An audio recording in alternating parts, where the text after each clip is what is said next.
Listen, before you scroll past this video, I need to tell you something very important. I promise it won't take long, but it could save you years of pain. I am 65 years old. I spent nearly 40 of those years in perfectly pressed suits, on the upper floors of glass towers in Chicago and New York, in an endless, frantic pursuit of what we in this country have come to call the American dream.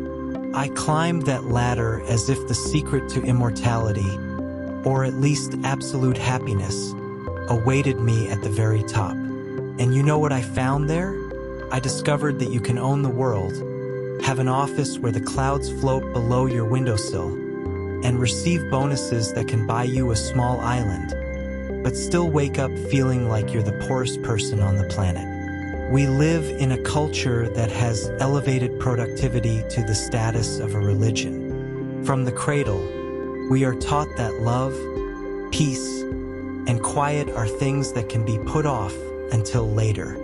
First, pay off your student loans, then buy a house in the suburbs, then become a vice president, put your kids through college. And then, sometime in the hypothetical future, you'll start living. But here's what I realized too late, when my hair had already turned white. A career is an extremely jealous and cold mistress. It will take everything from you. Your time, your passion, your ability to see colors and smell scents. And it will never say thank you. On the day you retire or when your heart fails from overwork, the corporation will simply replace your name in the system in 5 minutes, without even changing the login password.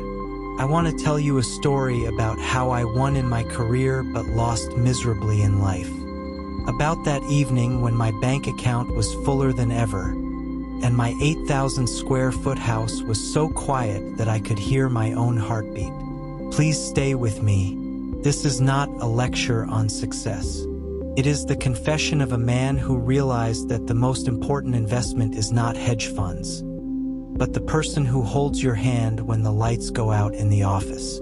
My name is Steve, and this is my journey, which came at too high a price. You know, looking at my hands now, I can hardly remember the guy I used to be. Before I learned how to negotiate tough deals and analyze markets, I knew how to truly feel the world.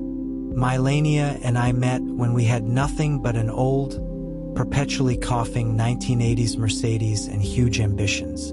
It was a time when success for us was measured not by stock quotes, but by how many miles we could drive on the highway before the engine overheated again. I remember our first real adventure. We were 24.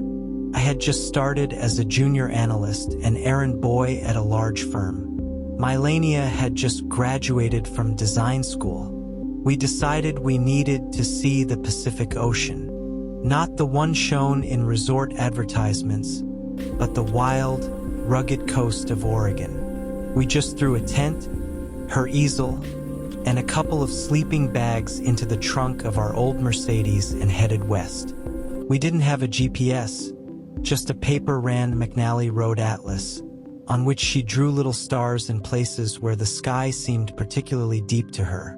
I remember how we broke down somewhere in the middle of the Nevada desert. The heat was unbearable, dust creaked between our teeth, and there wasn't a gas station for miles around. Anyone else in my place would have been furious. But her? She just got out of the car, put her hand over her eyes, looked at the endless horizon shimmering in the heat, and said, "Steve, look at the shadows on the canyons." The car broke down on purpose so we could see how the light changes before sunset. And we sat on the hot hood, drank warm Coke, and watched the sun slowly sink into the red rocks of Moab. That evening, I realized for the first time that happiness is not a destination, not a paycheck at the end of the month. It's what happens to you right now while you're fixing the radiator in the dust. We slept in the back seat of the Mercedes, and she made me look at the stars through the sunroof, naming the constellations. She told me, "If you ever lose your way in your ambitions, Steve, just find the North Star." is always in the same place, just like my love for you. God, how we used to laugh back then. Once, in the forests of Washington, we were caught in such a storm that our tent was flooded in a matter of minutes. We ran to the car, soaked to the skin, our teeth chattering from the cold. We had no dry clothes, so we wrapped ourselves in an old wool blanket, warming ourselves with each other's breath. We shared a bar of chocolate and laughed until we cried at how ridiculous we looked. And you know what?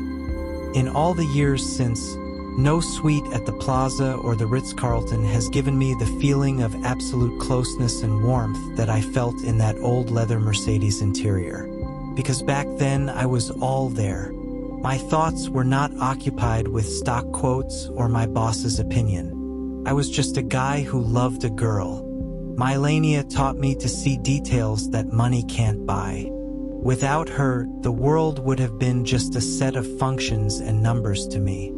She could stop me in the middle of a busy street in San Francisco to show me how beautifully the sun's rays reflected off the window of an old bakery. We drove through small towns in the Appalachians, slept in cheap motels with neon signs, and ate at roadside diners that smelled of coffee and fried bacon. We danced to the radio in deserted parking lots simply because the song was so damn good. I remember how she painted my portrait in those years. She said then, "Steve, there's an ocean splashing in your eyes right now. Promise me you'll never build office towers over it." I laughed, kissed her, and promised. I was sure it would be easy. I believed that love was a constant, that it would never go away while I was building our bright future. We were an incredible team. When I was scared before my first important pitch, she spent the whole night playing the role of a tough investor, asking me the toughest questions, and then at 4 a.m, she made the strongest coffee in the world so I wouldn't fall asleep. She believed in me more than I believed in myself. She always said, "You will achieve everything, Steve, because you have light inside you." She didn't know that I would start selling that light drop by drop for the right to sit in a mahogany office. Gradually, everything began to change. I grew up in a family where I had to earn my father's attention with grades, athletic achievements, victories. And I unconsciously transferred this model to my marriage. When my career took off, I stopped just working. I started fighting for my place in the sun. I came to the office before everyone else and left when the cleaners were finishing their shift. I liked that drive, that intoxicating feeling of control over huge sums of money. I would say to Mylania, "Honey, just a little longer. I'll get promoted to partner, we'll close this project, and then we'll buy that house in Connecticut and life will be ours. We'll travel like we used to." But the trap of capitalism is that just a little longer is the horizon. You take a step and it moves away. Our romantic dinners turned into my endless monologues about corporate intrigues. I stopped asking what painting she had started today. I stopped noticing how her gaze, once bright, became first anxious, then sad, and in the end, somehow transparent. It was as if she had begun to disappear from my reality because there was no place for her in that reality. I remember our 10th anniversary. I booked a table at Per Se in New York and waited 6 months for it. I bought her a diamond necklace that cost as much as a teacher's annual salary. But that evening, there was a crisis in the Asian markets. I spent the entire dinner under the table, typing messages on my BlackBerry. I was deciding the fate of millions. I felt important. I didn't even notice that she had barely touched her wine. On the way home, I snapped, "What's wrong now? Look at this check. Look at this necklace. I'm doing all this for you." She looked at me, and in her eyes there was no anger, but a frightening emptiness. She said quietly, "Steve, I would give this diamond for 1 hour of that time in Nevada when you were looking at the sunset instead of the screen. You're here in this expensive limousine, but your place next to me has been empty for 5 years. I just brushed it off. I believed that providing a luxurious life was the highest expression of love. I forgot that love is a verb. It's attention, it's presence, it's a willingness to listen to silence together. The next decade flew by in a fever. First-class flights, hotels in London, Tokyo, and Dubai. I bought her forgiveness with gifts from Tiffany and Hermes, not realizing that bags can't hug, and watches can't replace the warmth of a hand on a cold night. And then came the day of my greatest triumph. The board of directors appointed me CEO. It was the pinnacle. I drove home feeling like Caesar. I imagined opening the door to our mansion and saying, "Mylania, we're at the top. We won." I entered the house, which smelled of lilies and cleanliness, but it was eerily quiet. There was a single sheet of paper on the marble counter in the kitchen. The letter was short. "Steve, I've waited too long for us to start living, but I've realized that life is what has been happening all these years while you were building your empire. I can no longer be part of your business plan. I'm not leaving for someone else. I'm leaving for the girl who once loved to paint sunsets in Nevada. You are finally free for your career. Good luck." I sat down on the floor right there in the hallway in my $5,000 suit. Around me were the walls of a house with 12 bathrooms. The garage was filled with the latest cars. I had everything I ever dreamed of. And in that moment, I realized the most terrifying truth. I had won a race with no prize. I was at the top, but there was only thin, cold air. And there was no one to share the view with me. At first, I tried to fix the situation the way I was used to in business. I hired the best lawyers, the best detectives. I sent her armfuls of flowers, wrote messages offering to buy her a villa in Tuscany or open her own gallery in Soho. I bargained with her as if she were a supplier, but her response came through her lawyer and crushed me. "Steve, you're still trying to buy something that can only be grown. Love is not a transaction. It's time, and your time has always been sold to someone else. Please leave me alone." I broke down. I locked myself in this huge glass and concrete tomb. Soon, the company I had given my soul to sensed my weakness. As soon as my performance declined due to depression, the very people who called me a genius began looking for my replacement. 8 months later, I was politely asked to leave. I received a golden parachute worth tens of millions of dollars. But when I signed the papers, I felt like I was signing my own death warrant. They took my title away, and I realized that without it, I was nobody. I left. I sold everything and bought a small house in the mountains of Colorado. There, I learned to just be. I learned to listen to the sound of pine trees instead of the sound of stock quotes. I started cooking for myself for the first time in decades. I remember the first time I baked bread and cried because the smell reminded me of those breakfasts with Mylania at roadside cafes. I started volunteering at the local library and helping my neighbors repair their roofs. An old carpenter once said to me, "Steve, why are you so nervous when you hammer a nail? A nail is not a project. It's just a nail. If your thoughts aren't here while you're working, then you don't exist in this world at all." That simple phrase turned everything upside down. I realized that I had been running toward tomorrow my whole life, hoping that there would be meaning there. But tomorrow is a graveyard of unfulfilled hopes. Meaning exists only in this hammer blow. I am now 65. I live in a small apartment in Denver, and I feel more spacious there than in my old mansion.